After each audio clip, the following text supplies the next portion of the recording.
Welcome to the second of this video series where we're looking at the professional service firm online and how you should be using online video and the social media. In this video we're looking at what are Web 2, the new media, the social media, and what is the attention age. My aim is to make clear what we're going to be talking about throughout this series of videos, to give you some insights into the scale of the tools we're proposing you use, and to help you get over any hang-ups you might have about the horrendous marketing jargon that you find now associated with the internet. I know it's horrible, but if you want to work within it, you've got to have some degree of grounding so that you know what's happening, where things are coming from. In the next video, which is not what I call part of the series of 23 videos, I've put together a resume of some of the main internet jargon terms to help you get a grip with the main words. Forgo it if you have a good working knowledge of terms. So what is Web 2?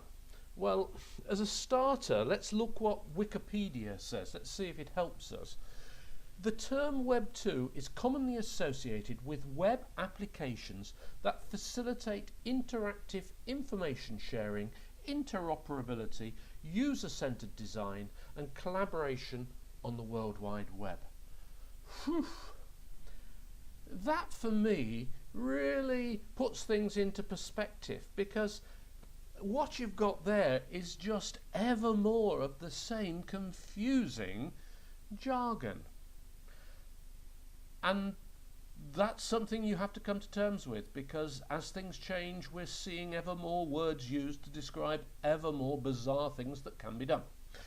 So let's go back to basics. What is Web 2? Well, let's see it in terms of Web 1 first. Web 1 was static websites. If you like, online brochures, pictures and words people could come and read. It was, for most sites, simply an online website with a contact facility. There was no interactivity, no interoperability. Now we've come to Web 2, and Web 2 is all about interactivity.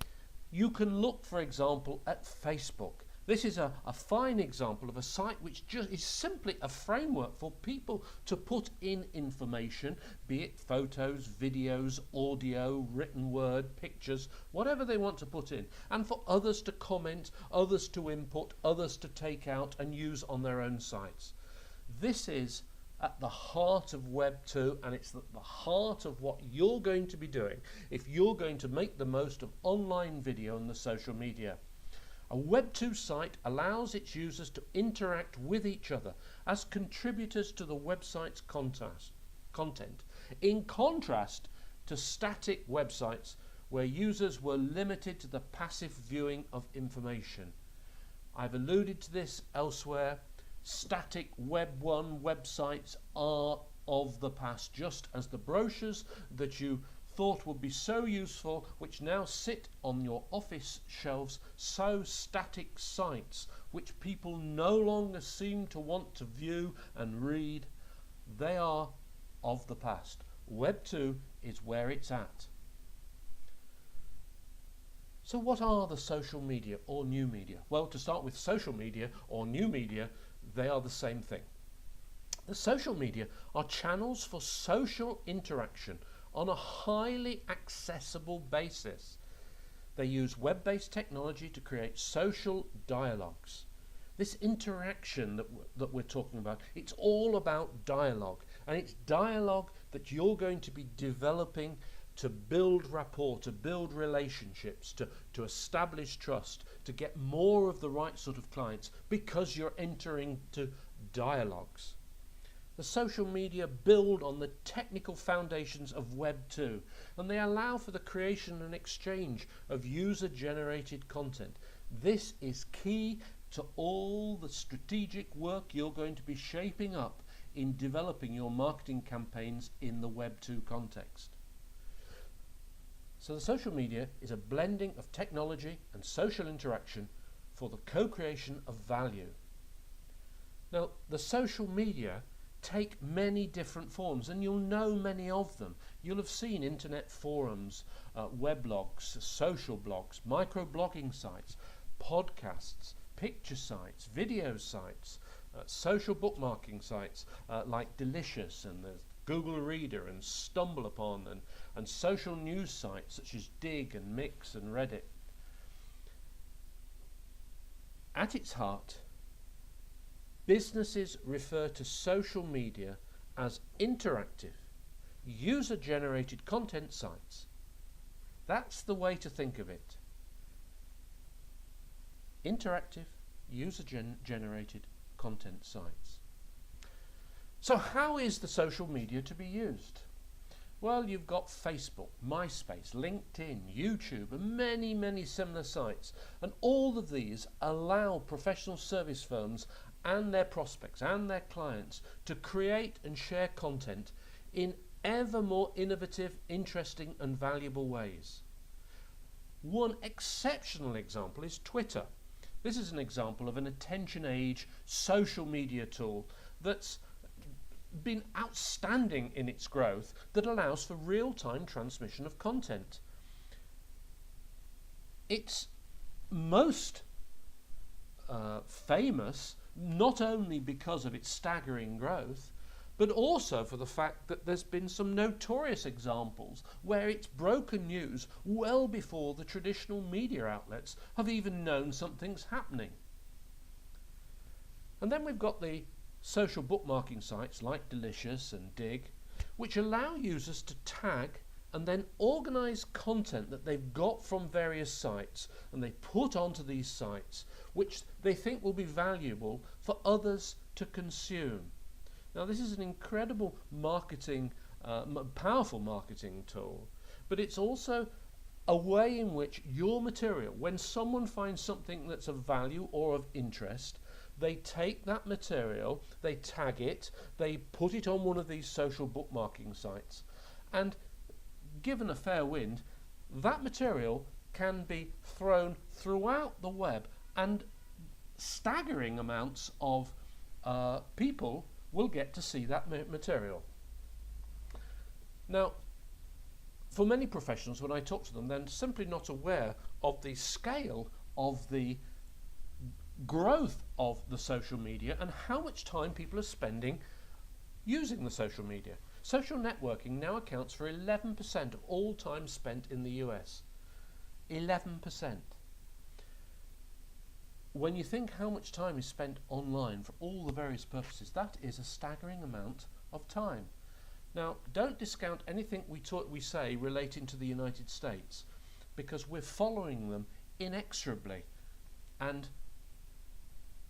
the amount of time which is now spent on social influence sites in the States is where we will be at in the next couple of years. Now, let's just look at some examples of what is being achieved. Twitter processed more than 1 billion tweets in December 2009. It now averages around 40 million tweets a day. Over 25% of US internet page views occurred at Facebook in December 2009. That was up nearly 14% from the year before. Now, before you dismiss sites like Facebook because teenagers seemingly use them a great deal, that's not the case. The spread of users now traverses all age groups. And it has to be realized that if Facebook was a country, it'd be the third largest country in the world. It's got over 500 million, that's with a B, billion users. The numbers are staggering. So what is the attention age? Well, the attention age, as opposed to the information age, if you ever got your head around that one, is characterized by the increasing commoditization of attention and information. That's what you're going to be about in your marketing. It's about conveying information you would like to give to your prospects and your clients, and doing it in the context of gathering or gaining their attention and getting them to use and enjoy what you have to say. The attention age is marked by the ability of individuals to create and consume information instantly and freely, as well as to share it on the internet using social media. Your role in the attention age, where you're creating attention, you're providing information, you're interacting with people who are consuming that information and re-inputting their own. That is the key to the new marketing age, which is where we stand today. And let's not see this in terms of the end state, because we're now moving into a mobile communications era where it will become increasingly evident that mobile devices will be where it's at. Now, for many, we hate the idea of being contacted over the phone or through the various portable devices that we use. But for many market segments, the marketing focus is on mobile devices. Now, in this series, we're not going to be looking at mobile device marketing. We're going to focus singularly on the broader online marketing arena, of which the mobile sector is one part, and the social media.